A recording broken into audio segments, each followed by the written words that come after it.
Jack. I don't know. Yeah, hello, and welcome to Let's Drone Out. Tonight we have Greg from Menace RC. Hello, everyone. We've got Painless 360 for half the show. Bonjour. We've got Andrew / Frank.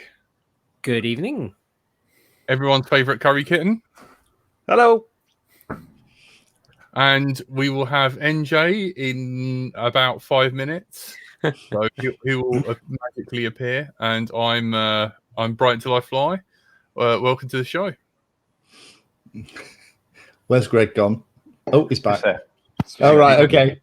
Was it one of those where you do that drink? Yeah. Hey! I've got a tea now. Right. So apparently we've got a world exclusive from Old Menace. There's a long story between Painless and Menace. Painless, I think, asked for something, and then he tried to make it, and then you guys tell the story. Go.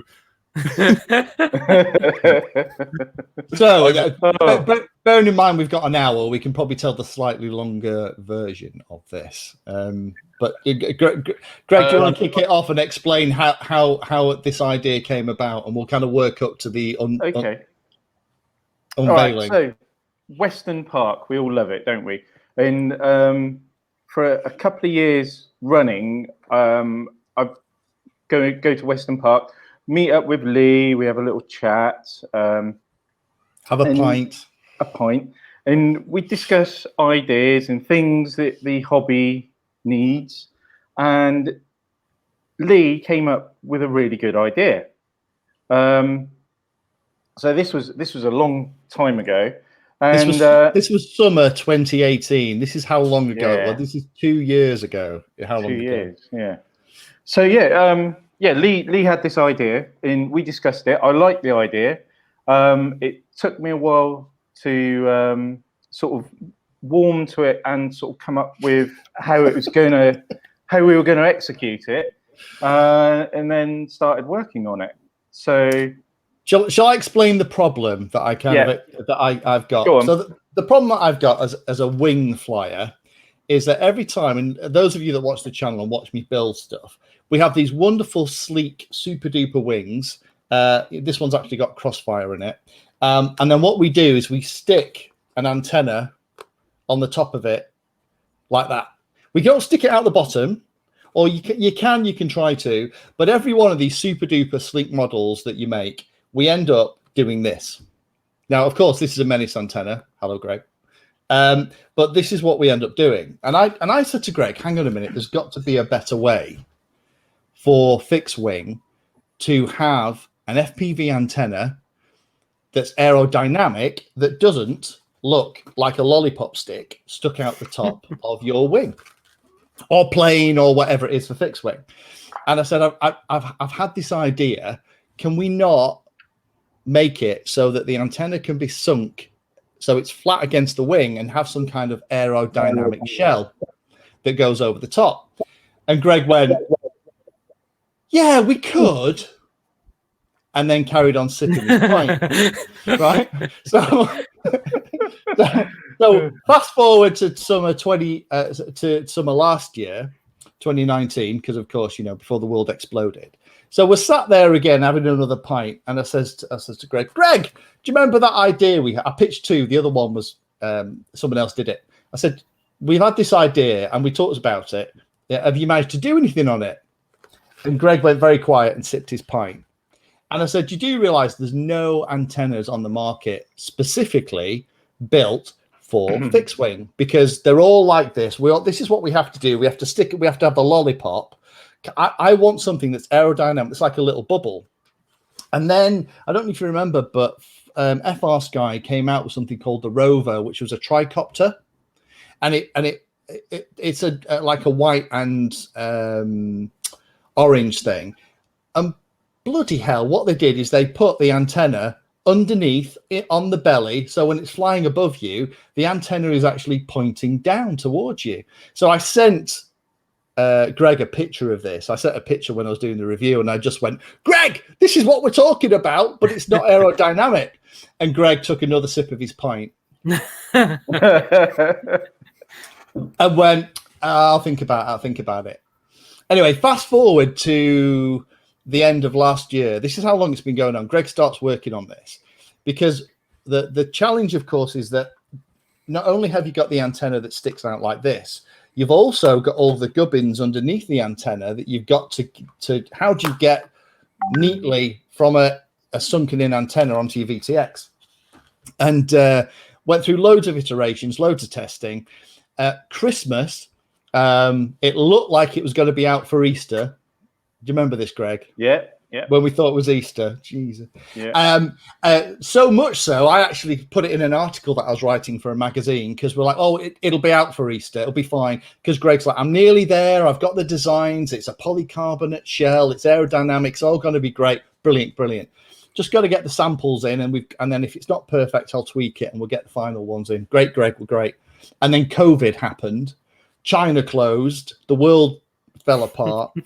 And then suddenly, what's a 3-week cycle to do, a change and a check became a 3-month cycle. So the first lot came in about April. Was it something like that? They came in. Yeah, Greg, the first lot. I think it was sort of February-ish. We had the first samples off of the injection mold tool. That was it. And then you tested them, and they weren't up to your standard. No. Rubbish. so I'm desperate to get my hands on one, and he's oh, you can send me one. He's like, no, I'm not happy with them. We're going to do some retooling. Oh crap! And then they literally are just are out tomorrow. And what we're talking about, that is the FPV antenna. So it reminds me of the little bump for the GPS antenna. Exactly. So what it is, it's a little antenna. It's the same as the Thrasher, and what it does, it's got a special little doohickey. Stop me if I'm getting too technical here, Greg. Sounds fine. Okay, that turns it from SMA into MMCX, and then there's a flying lead, and the flying lead can be MMCX, SMA, or BNC, I think, anyway. And then that goes into your video transmitter. But what it means is that rather than have the lollipop of doom, what we can have, and this is literally the first one in the world. Hopefully you can see that. You have this little polycarbonate shell that goes under the bottom. How sleek is that? That is very neat. And it works, I can attest to, because I literally was the first one. Greg sent me over one of the first batch and just went, give it a shot. So, of course, I put it in my nano drac. And, of course, now we've talked about it on Let's Drone Out. All those people, if you've been watching the nano drac build and wonder why one of the videos has been marked as private and you can't watch it, it's because I had that in, and Greg hasn't announced this yet. So if you are a fixed-wing pilot and you don't want the lollipop of doom anymore, and you want to do something that's super sleek, then this works. The other thing is it's right hand and left hand polarized. You've done both, haven't you, bud? Yeah, we've done. So just, we've got right hand, we've got left hand. We've got extension leads which connect inside the plane, and you can have SMA, MMCX, or UFL. So we've covered hopefully all the variations and possibilities of your VTXs. Yeah. It looks very much like the an antenna bump that you get on like an actual full size aircraft. It looks very scale and pleasing. Yeah, it's Thank basically. You, Menace. Thank you, Zero. Oh, thank you, Zero. Awesome. Big Zero is such a legend. Because the first thing I was going to say initially when he said it's like we're getting rid of the stem, therefore it's going to be aerodynamic, is like, oh, well, you want to get it away from your aircraft. But I suppose what you're doing with that stem is trying to get above it so you're not blocking it. But if it's underneath the aircraft and doesn't matter, pretty much attached to the fuse, then it's still a decent line of sight towards yourself. Yeah, because all the hey, Jack's going for it. Nice one. You got, oh, look at that. He's actually got one out of the, go for it, Greg. Ooh. Right, so let's try and there we go. So you can see, this bit sticking out the bottom that you would bury into your plane. Oh yeah.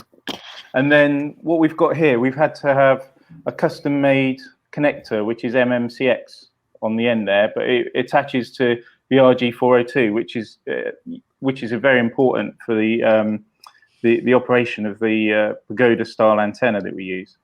But yeah, you've got a few tabs on the molding there, and you just basically you put a 10mm hole in your wing that goes into the wing, and then you just glue the 4 tabs in place, and that's it. You're done. And then inside, you just connect your MMCX. You can connect that directly to a VTX, or we've got extensions, which is MMTX, to the various other connections.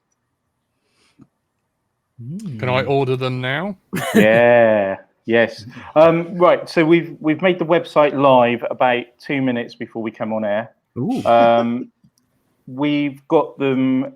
All the stock is ready to ship, and we're going to start shipping on Saturday. Yeah. You see, you guys are ahead because my video on this is not out until tomorrow. So tomorrow at 6 o'clock, my video about what this is goes live. So literally, you are the first people, apart from me and Greg, to actually see this thing. And it's so nice to actually talk about it after 2 years of basically watching Greg sip pints, ignoring me. Until just like that. What did he say? What did he say? That's an interesting idea, Lee. And so they're called the aeropod. They're called aeropod. Yeah. So it's like a little pod, and it's aerodynamic. I mean, if you look on the website, there is some simulation diagrams showing how the drag, the air goes over the antenna, and it is really designed for minimum drag, even though it's only 10mm proud of the wing itself. So that was the idea. The other idea, if you're interested, was to put to record locally on the VTX with an SD card, so that you wouldn't have any of the breakup. You can still record your on-screen display. And unfortunately, someone else did that. In fact, 2 manufacturers did that. So we didn't get anywhere near that. It's amazing. It's quite funny. We have these. I usually have these wacky ideas when I sit down with Greg, normally at Western. So yeah, I haven't been able to give you any stupid ideas this year, mate. Sorry. Do we have any coupon codes? Coupon codes? got one for Sainsbury's, Jack. Do you want that? Get a few quid off your shopping? No, I'm fine. Fair enough. No, there we go. Just unmarking my thing as private. There we go. My video that actually shows me putting it into the track is now viewable in the playlist. Now we've talked about it. Just added it to the description on here as well. Fantastic. Thanks, cool. brother. All right. So you want me to put a coupon code up, do you? No, it's fine. Don't worry. I won't be I won't be joining your email list. I know that. No coupon. Can you make the code Jack sulking? Yes. Yeah. I'll tell you what. Then. My company's Tony's mum. You're not ordering now, are you? I am ordering now. I'm ordering now. Cool. And well, look, I tell you, I've ordered 2 for me, and one of them's a present for someone else. Cool. I tell you what. We will create a coupon code for LDO listeners, and we're doing LDO code, and we'll make that live after the show. Let's run it all the way through the weekend till Monday. How's that sound? That's very kind of you, mate. Thank you. All right. and Frank, quick, change your title to World Exclusive. Which it was. Yeah, there it you is. go. It is. I've put in an order. There you go. No way. Yeah. Cool. Thank you very much. Yeah. Hang on. Did it good, man. Oh my word. There you go, buddy. There we go. That's it. How many did you order, Greg? Just enough for Jack's order, by the looks of it. No, but I must admit, it is one of those daft ideas that, as if you're a wing builder, and you're always putting the lollipop of doom on top of these really nicely, you spend all your time hiding all the wires and things away and making them as sleek as possible, and then you put one of the lollipops on, it did seem like such an obvious thing, and I'm surprised. The only thing I was worried about when we started working on this, after Greg had finished his pint, was that someone else was going to beat us to the punch and come out with, because if you think about it, there's loads of fixed wing pilots who I'm sure will look at that and go, oh yeah, it kind of makes a lot of sense. Because I was trying to do things like, you know, the little what's the small antenna that you've got, Greg, the little stubby one, is it not the Thrasher? The Thrasher, yeah, the Thrasher, yeah. Because I was even trying to sync them into the wing, but the problem is when you sync them in, then you need a right angled BNC connector, and then you've got the cable to go up. And by the time you've done that, you know, you have to have a really thick wing in order to hide all that gubbins. So you just couldn't do it. So I'm just surprised that nobody else, unless somebody else can tell us different, that nobody else has kind of thought of, why not make an FPV antenna specifically for fixed wing that's nice and neat.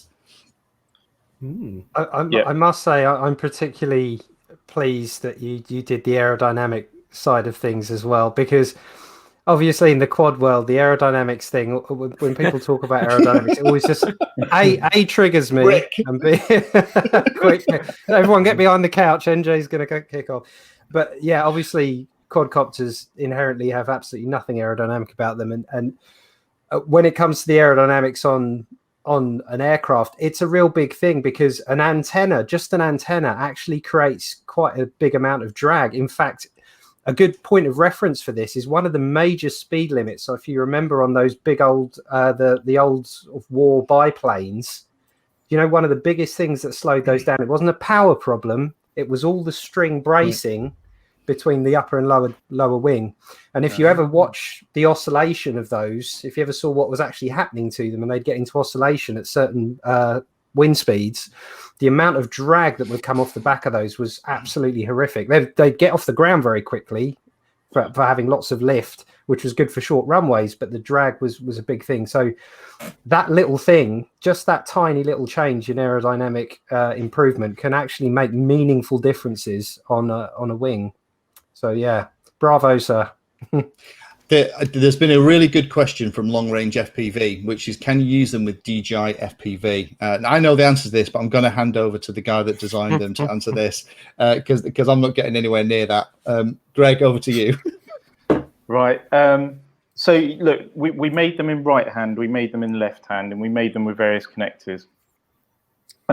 So effectively, you can connect these up to a DJI video transmitter. So it will work. You know, it's the same principle as us upgrading our analog antennas. It's the same thing, and it covers the frequency bands of DJI. So it should work really well. And I say should because I've not actually tested it myself with a DJI unit yet. So we will do that. But because they got the right connectors in the left hand, it should work. The only thing is, you're probably going to want to mount them not on the same part of the plane, so they're both in the same direction. You're probably going to, if it's a round fuse, you probably want them, you know, at an angle, so you get a little bit more diversity in coverage. But we did talk about that. The left-hand circular polarizer are available. It's just we haven't had a chance to test it. But it's a standard Menace RC antenna under that sexy dress. It just, you know, because that's all it is. It's a standard Martin Bart pagoda antenna that we all been using from Menace forever, in a sexy black dress that goes on the top, and then there's a little bit of mad science at the back, which is the connector, which actually took Greg a long time to find, that takes it from the coax that's used inside the antenna to the coax that's the nice thin one that you can use to run to your VTX. Yeah, we actually ended up having those made specially, because there wasn't such a thing which would connect to the RG402. So that was one of the other major delays in getting it ready for production.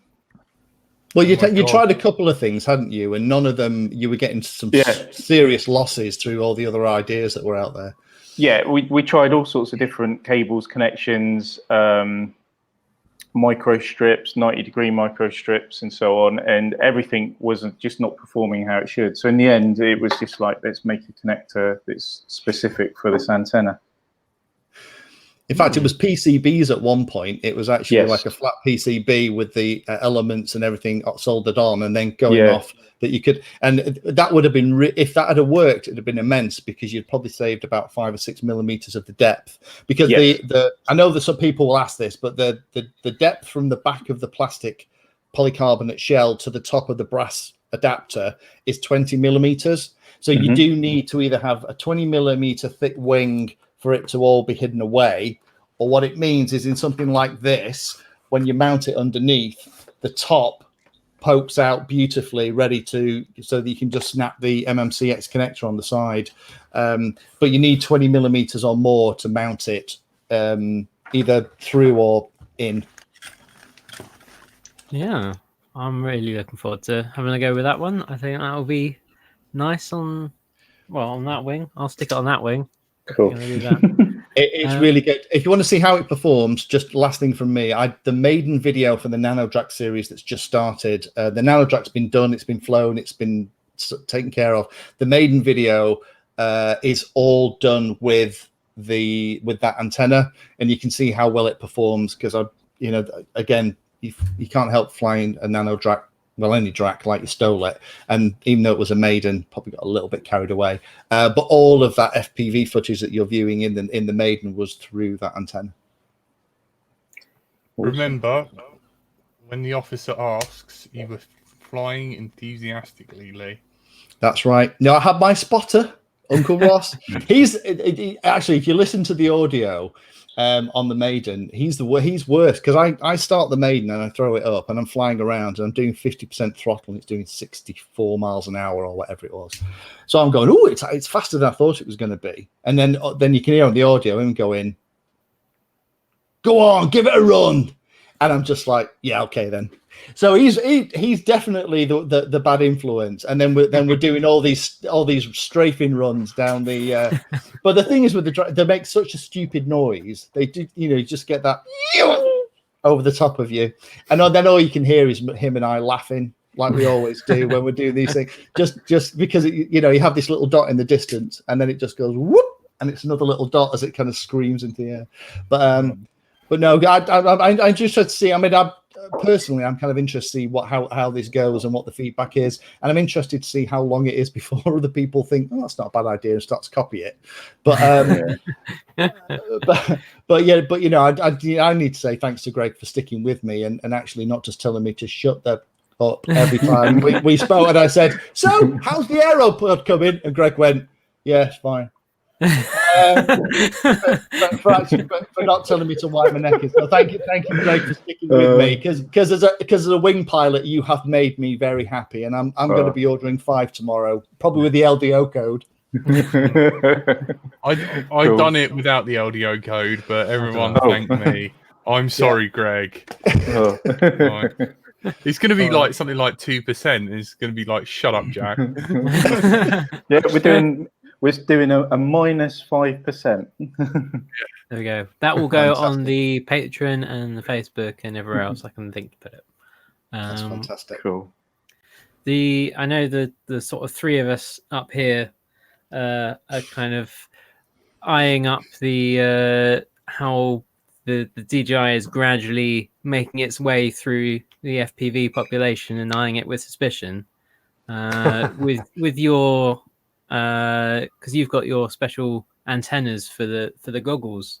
How's the sales of those been going? I've seen quite a lot of them around, so I imagine they're quite popular. I think what it is, we've done a lot of work. I think I when I was on last, I think we might have talked about them, but done a lot of work with David in Italy, and we found that the best solution was just stick your high gain patches on the bottom 2 ports. So we developed what we call the DigiPack. It's 2 of our Pico patches that are left-hand, RPSMA, etc. And they've been received really well into the hobby, and we've sold a fair few of them. And I think everyone who's had them has been very pleased. We've even seen videos of guys doing very long range flights. We won't say how far, but using All like 500 meters. yes, That's exactly 499.9. Right to the edge of line of sight, but no Yeah. further. But yeah, they were doing it with the Cadex Vista module as well. So only one antenna on the drone, and they were getting absolutely crystal clear reception all the way out at some crazy distances with just a standard antenna on the drone and our digipack on the goggles. I can actually weigh in on that as well, because I was chatting with Bloods, because he picked up a couple, and we've been messing around with our new little 3-inch frame, and we had the Vista on that. And he actually sent me some DVR footage where he didn't go very far away, but just through the densest, thickest forest, got all the way through the forest on the other side with this 3-inch Vista pick, and still perfect clarity using the patches where it had otherwise fallen over. So the actual penetration and this is from footage I've seen firsthand, is exceptional. Yeah, absolutely. And there's all these discussions online of we should have them on the top port, we should have them on the bottom, we should have it on both. But they just work brilliantly on the bottom, and that is purely because the bottom 2 ports receive, That's whereas what Chris had, yeah. The top port transmits. And if you go into a high multipath environment, you're going to transmit, you're going to stuff all that extra signal into that area. It's all going to bounce around, get messy. So yeah, just the bottom ports and even the standard antennas on the top works brilliant. Yeah, it makes sense. Awesome. That's how I fly it, and I must admit I do like those. It's interesting, Greg, as a manufacturer, to say no, don't buy 4 of my antennas. just buy the 2. The 2 are good. On behalf of the top row, we'd all like to weigh in, but up here we are the have-nots. Down there, this is the difference. This is us divided by a common set of windows. Oh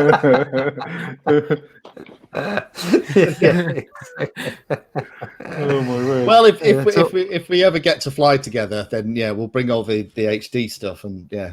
Yeah, the bottom row will be fine, and we'll blow out all you guys at the top, so it's all good. Remember, NJ, when you're wearing the goggles, you won't know where I am. I know how dangerous you are. Yeah. Your spotter better be quick. Oh dear. Getting like Greg now, drinking loads. No offense. Yeah, good man. You are French now, so. Oui. Lee has pretty much put the rumor across you have some sort of drinking problem, because we do hear that every time you speak you sip beer. Yeah, which I think is fair. It's true. Beer, wine, anything. I think to be fair, that I am usually drinking at the same time, so it might be my bad influence, but you definitely, you in the French chateau out there, Greg, you've embraced the lifestyle, haven't you? Yeah, €2 wine on your cornflakes out there, isn't it? Surely. Yeah. Yeah, we do, there's some very good wines, and they're about €2 a bottle, and we get through a few of them. Everything's very thorough at Menace HQ. Oh my word. So, should we talk about another antenna? Yeah, There's another new product as well, isn't there? Yeah, Richard's asking about the Viper. Oh yeah, I saw him. So this one, ooh, I can't get me left and right, up and down. There we go. So the Viper. So what we done with the Viper is pretty similar to what we done. We had the Invader, and then we designed the Pico. So the Pico was a higher gain patch. So in the linear world, we had the Bandicoot.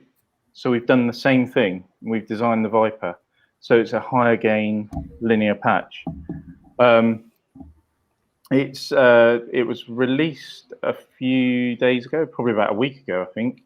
And again, it's been received really well. We've done a whole load of testing with it. You can achieve much further range than the Bandicoot. The beam width is very similar to the Bandicoot, so it works fairly well in all the situations that you would expect from Bandicoot. People will probably ask, is this replacing the Bandicoot? I would like to think it's an addition to the range, but I'm sure customers will buy what they want, and yeah, it'll go that way. So yeah. I don't know if you can see behind me, that's a rig to test a quad, and actually on there is my you put, yeah, maybe you can just about see it, but there it is on the tip where it says this Greg in it doing it left and right. It's just really, that is my Viper under there, because it's a linear antenna on this Emax quad. And I must admit, I think that's pretty, I love it. I think, to be fair, I quite like the standard linear antennas anyway, but that just seems to be a little bit more forgiving in the playing that I've done with it the last 10 days. Yeah, so the antenna itself, for the goggles, there's a pilot called Atto. Have you guys heard of Atto? Yeah. It's John, isn't it? John Hall. He went to a race the other week, and he took one of his sniper frames, and he was running it with a linear whip at the race, which might be frowned on by some, but he ran a linear whip with a Viper, 6 pilots in the air, all on analog. He had the clearest signal all day. All the pilots running circular were having all sorts of problems. So this is a bit of a beast for linear. It really is. The thing with linear, though, isn't it right, Greg, is that it's only kind of within like 45 degrees of kind of vertical. It is, and then after that you kind of lose 70. Up to there you get 70% of the signal, and then as you get further away from the alignment, you lose the rest. So I suppose if you're racing and you're not flippity floppity freestyle, I could see why that would work. Yeah, I mean, with linear, if you've got 2 linear dipoles or monopoles, when you get out of phase like that, you've got your cross polarization, and that's when you lose a lot of your signal. But what we find when you use a linear patch is that it's way more forgiving. It's a higher sensitivity, so it's a higher gain.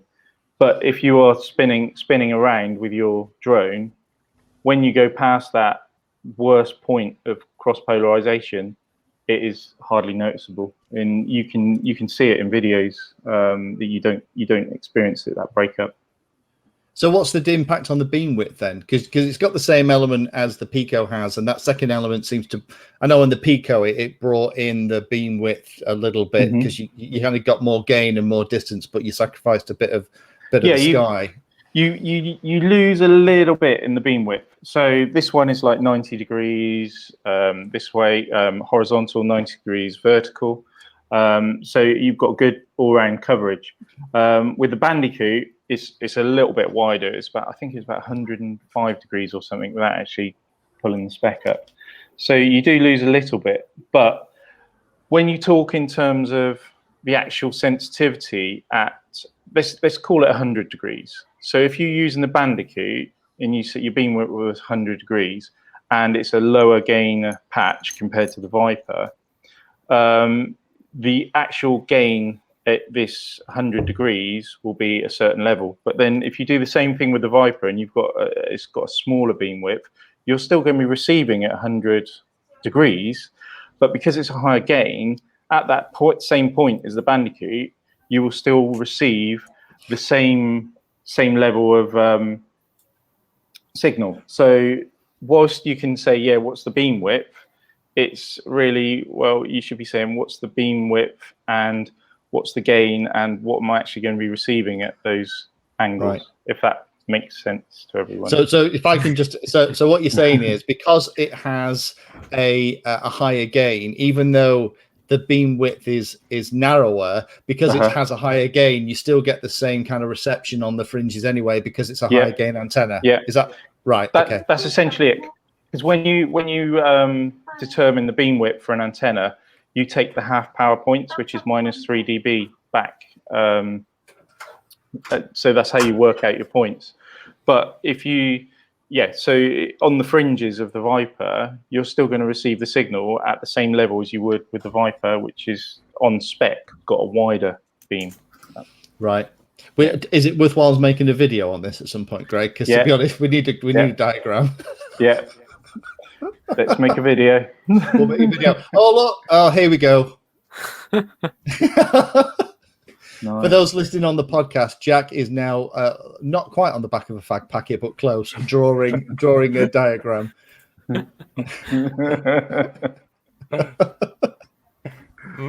Awesome. It's perfectly clear now, Jack. Thank you for that. Awesome. I understand exactly what Greg was saying. All I know is that if you use a linear transmitter with a circular polarized receiver, isn't it something like up to 13 dB negative? Right, yeah. So if you mix the signals, you will lose 3 dB regardless of what angle you're at. It's gone. You'll never make the phase.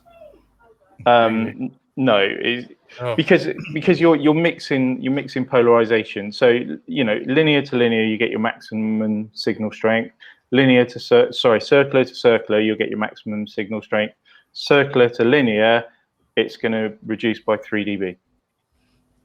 It's amazing how many people I see who still fly with circular polarized antennas with linear on their models. Like the little toothpicks and things like that, and it just it does make a big difference. I know it feels really weird putting that. Those are the rubber ducky antennas and the fat shark ones we all get and we used to throw away. And what's it?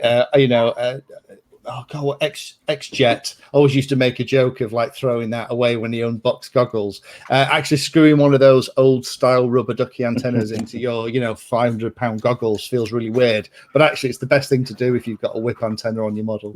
Well, you say that, but without that patch antenna, isn't the problem that you're having the hit of that 3 dB loss if you're using circular polarization?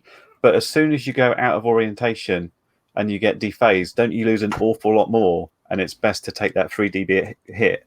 But if you put it in line with that linear patch, then you're sort of getting the best out of both worlds.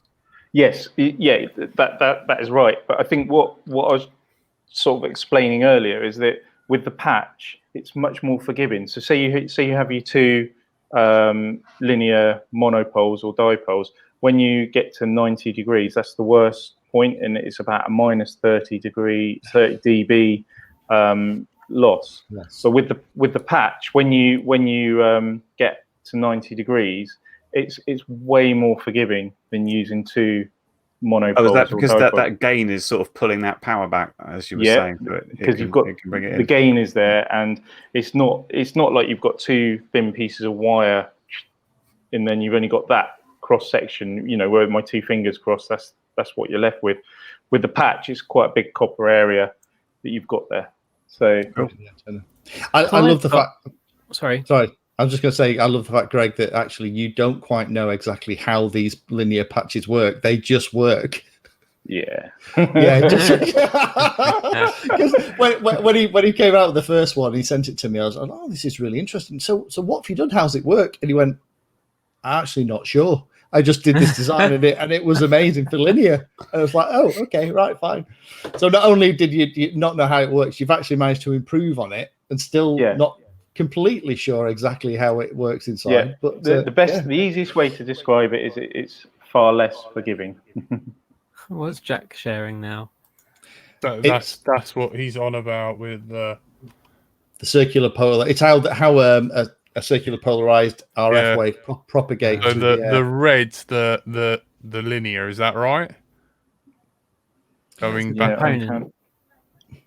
Well, you've got the red and the green component, haven't you? Which would actually be the element. So that's two linear signals summing there to create a circular polarized. So you have two linear signals, and one of them is 90 degrees out of phase. So red and green is your two linears. Blue is the sum of the two. But if they were both in phase, you wouldn't get circular. It's got to be 90 degrees out. Mr. Shady's asking, is there the best linear for is there a dipole that's the best linear for the model? For the model? Yeah. So I'm guessing we're There you talking go. about the fact that it's got some kind of. Oh, there we go. There's the two vertical polarized. And that's horizontal. Sorry about that, Greg. I will be better next time. That's right. They're only doing that because they're being observed. There's a fight I can start. No, who let him back on? Schrodinger's FPV. There is a question: best linear for the model.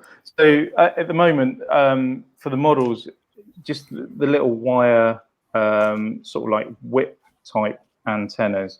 If you are into making them yourselves, we've got up on Thingiverse a little 3D tool that you can print, or if you haven't got a 3D printer, you can go on the website and you can buy the 3D print.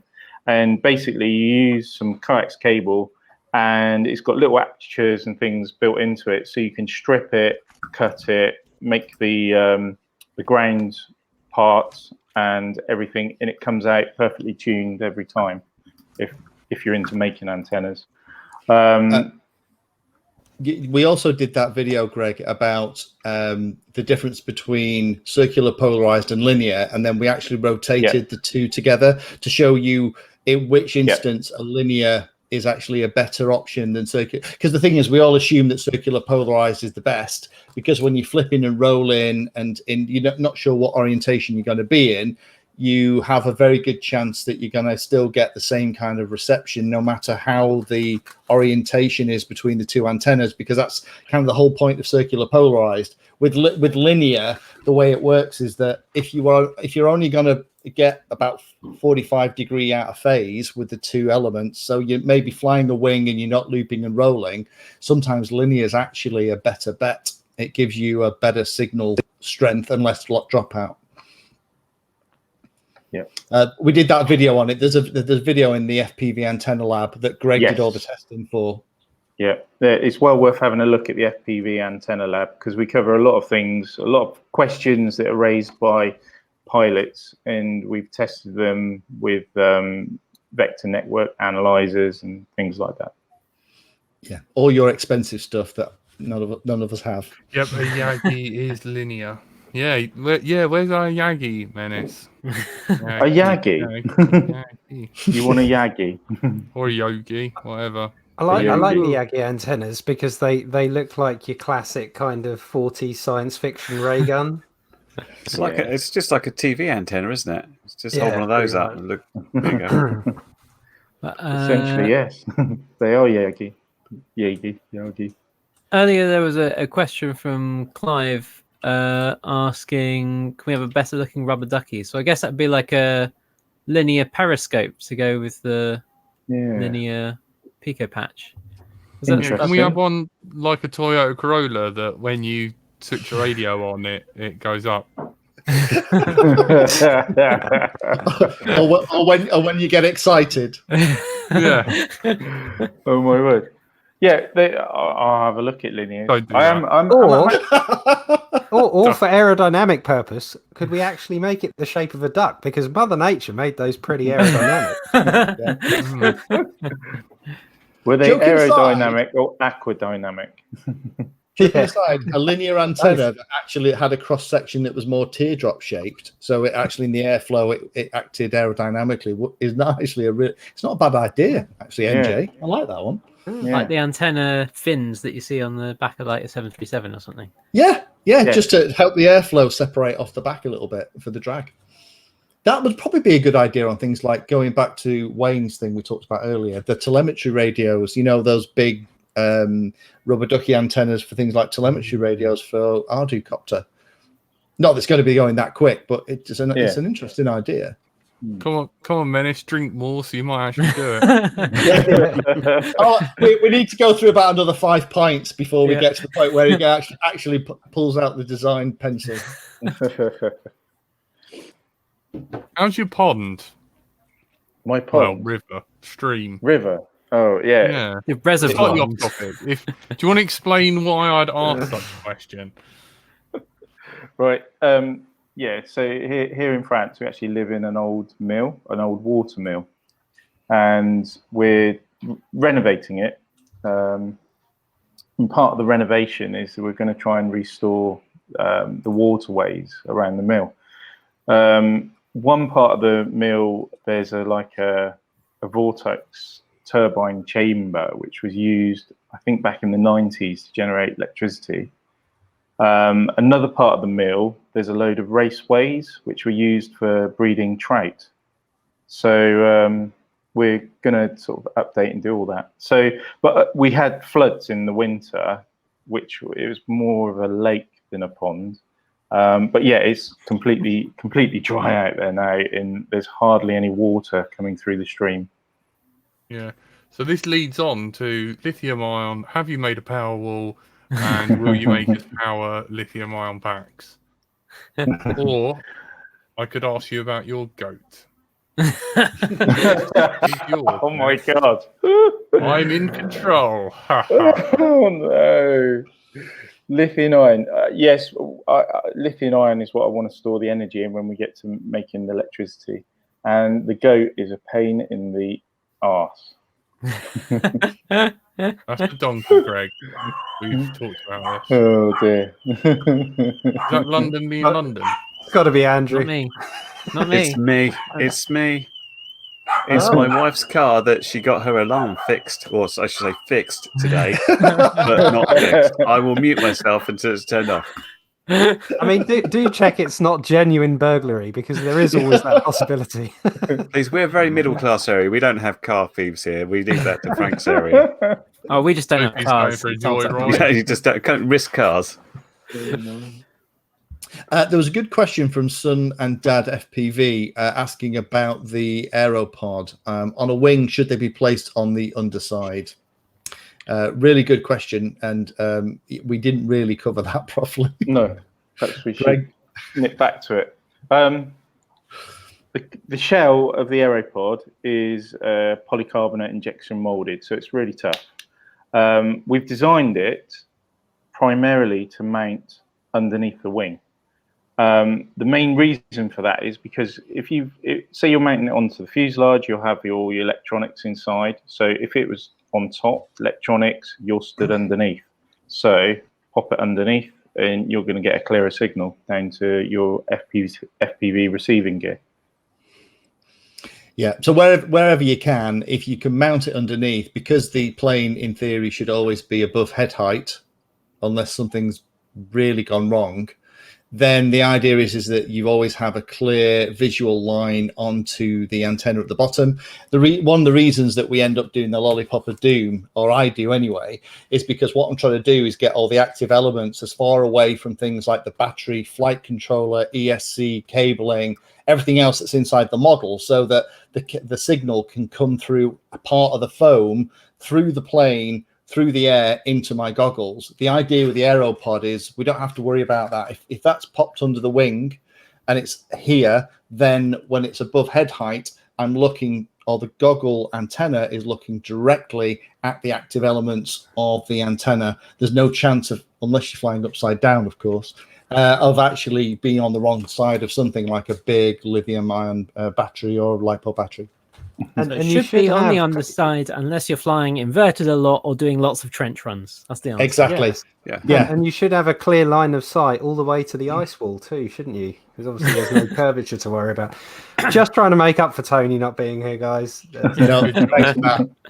All right, hang on. Let me turn it from so not turny. Greg, where is the null point? The null point. Oh my word! What on the antennas? Maybe, unless you've got one. I'm worried now. Pretty much every antenna has a null point. Dead on top, dead on bottom. Oh, just the same, torus. Yeah. So when you look at all these fabulous 3D sphere multicolored diagrams that you see on antenna manufacturers,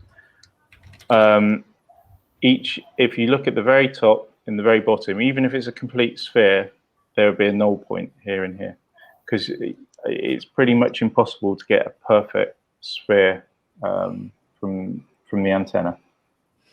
And if you have a look on our website, you'll see the sphere for this one. Oh, hang on. Let me. Which looks suspiciously like all your other antennas, Greg, which is not a surprise, really, because yeah, it is.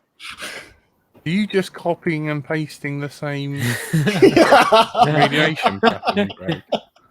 Right, it's and literally Control M of the mirror. The internals of this one are exactly the same as our Thrasher antenna. So the performance of this is exactly the same as the Thrasher antenna. The Thrasher antenna was a slight redesign of the Pagoda, specifically to make the baling part of it smaller. But also, the first round of antennas we used ABS. This uses polycarbonate. So therefore, we had to make a few small changes to the design. So yes. Oh, actually, that you've just reminded me, Greg, something we haven't talked about. I had a couple of questions, and we were talking about this.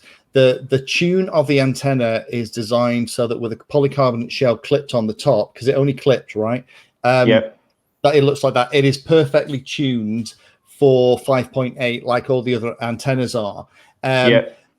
Do not put stickers, paint, decals, or anything else on top of the polycarbonate shell, because you will affect the tune. So just like we've talked about, oh look, that looks very familiar. It's on a proper little radome then.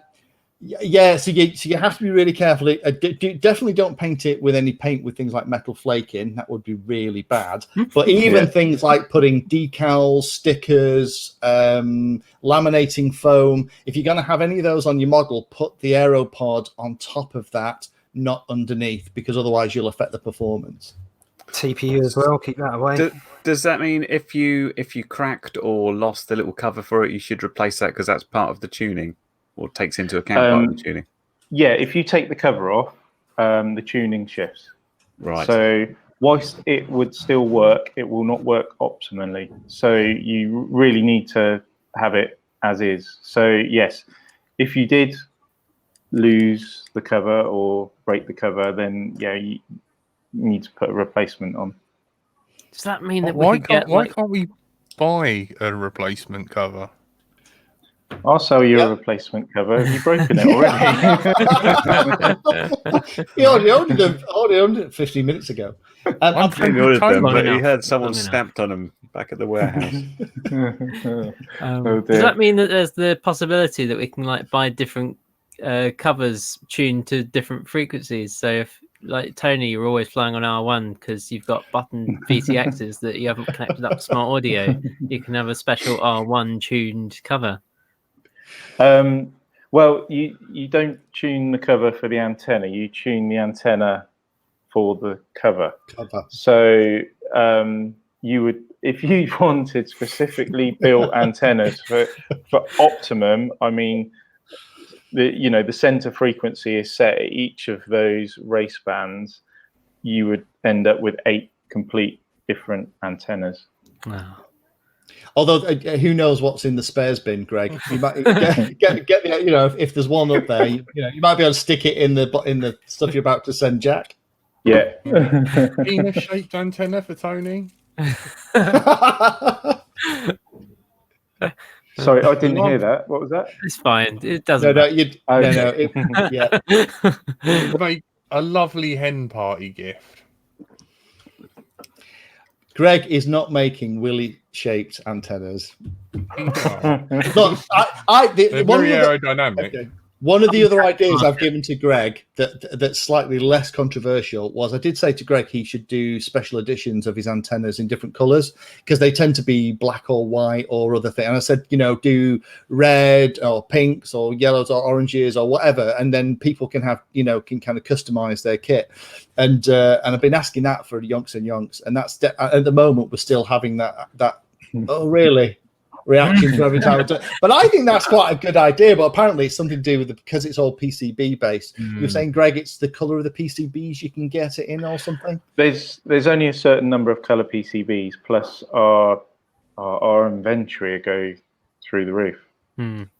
So yeah, we have got a lot of SKUs as it is. I mean, just for this one antenna, with the 3 different connectors, there's 6 different SKUs for it. So, and then I'm sure I'm going to get asked on these little extensions, because these are 15 centimeters, that people are going to want 25 or 30 versions, or 5 centimeters or whatever. So the SKUs for that is going to grow ridiculously with the extensions. So yeah, The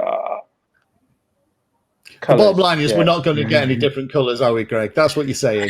Yeah, they're all like Ford cars. Yes. Any colour you want, so long as it's black. Or black and white if it's the Viper. Yeah. This is Greg politely saying, "Wind your neck in, Lee." Yeah, I'm still going to chip away. There's at least another 5 pint conversations before I give that one up. It's just something that nobody else is doing, and I was even joking for some of the, things for charity and stuff. If you could ever get it worked out, that for every antenna that you did, you do a donation and things like that. It was a whole idea, but turns out the PCBs don't come in those colors. So, and you can't paint the PCBs, of course, because then you're back where we were a minute ago. If you paint the PCBs, you change the tuning, and that then means that the antennas don't perform optimally. So you can't do that either. No. Perhaps if you find the right material, you can just send Lee a pack of crayons and he can colour in his little antenna. You know what? I'm quite happy to crayon in my painless pill on an antenna. But that would keep me quiet for a good half an hour. Don't poo in my box and send it to me, my order. But couldn't you just screen print your own PCBs? Don't hurt me, Greg. We could, but we use a very reputable PCB company, and they manufacture stuff to amazingly high tolerances. And I suppose we could get the PCBs made and then screen them ourselves, but yeah. But no. Yeah, Hang on a minute. give him more beer. He'll get there. Yeah. I'm looking forward to hearing what happens later this year, because I don't know if everyone's heard, but Western Park has been confirmed to be happening, although it is happening in October, which is not the usual mid-June weather that Western Park is known for. But Risky. they are also known for their pretty impressive night display. And considering October night will be most of the day, there'd be a lot of night flying, I imagine. Yeah, I'm definitely going. I just want to hang out with everyone in the hobby. I've just been starved of that for all the really good stuff and bumping into people and having a laugh and swapping stories and messing about. I can't wait for Western Park. Even if I have to wear wellies and a cagoule, I'm going. I'm just Rich Warwick bought another MSRC product that I wasn't aware of. Yes. Have you heard of a company called Teespring? They do masks, and we thought, right, let's chuck our logos and artwork onto some masks and put them up on Teespring. So we've got a little Menace RC Teespring shop. There's 3 masks on there, 3 designs, one with a dude, one with the hands, and another one just with the logo. And I mean, at this time, it's sort of like, yeah, we could sell these. Yeah, we could make a few quid. But we said, right, all the sales of those masks, all the profits, we donate to charity. And we're going to donate them to the Mind charity, which is the mental health charity. So, yeah, that's up and away. That's very good, because we had the same idea with masks, but we were just going to keep all the profits. buy Greg's mask instead and donate to a worthy cause. We could do that. Surely, can we? At least you've done a pink one in those masks, Greg. I'm just looking at them there now. is a I pink might order one. one. For you, yeah. Good man. Okay, yeah. So a little bit of what I keep banging on about. So that's awesome. one for the girls. Well, we're coming up to the end of the hour. I thought it'd probably be worth mentioning that next week, because we've actually got quite a few weeks of shows lined up. It's all getting organised. It's not healthy. We're all going to come out in hives or something. But next week we do have Stephen from OpenHD will be back on, hopefully not being taken out by a tree. So we'll see. Where's the link should for the mention mark? he wasn't taken out by a tree, but the power to his house was, which took out his internet badly. Hang on.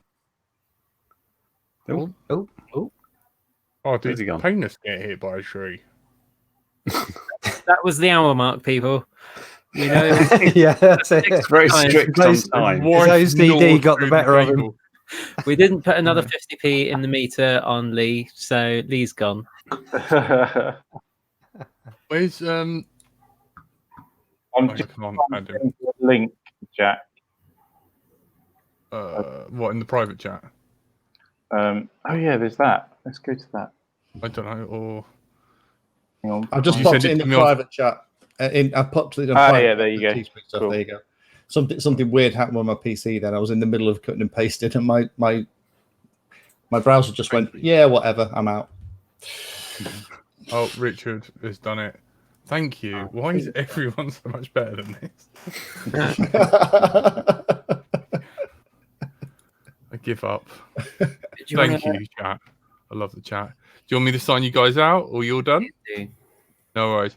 Thank you. You've been listening to Let's Throw Now. We love you all.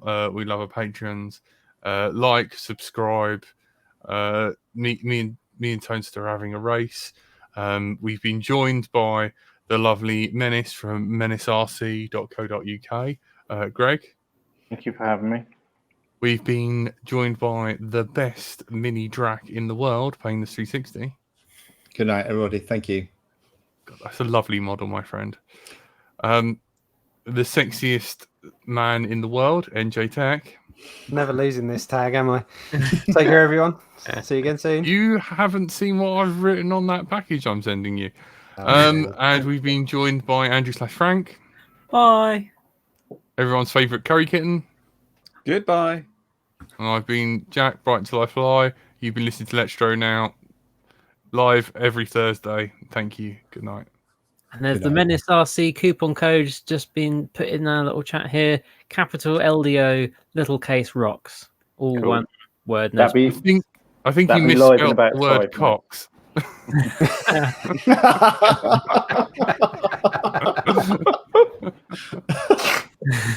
Oh, okay. Yeah, what? And on that note, Bye. Oh, I was hoping that wasn't going to make it in, but he didn't press the button. He looked like he was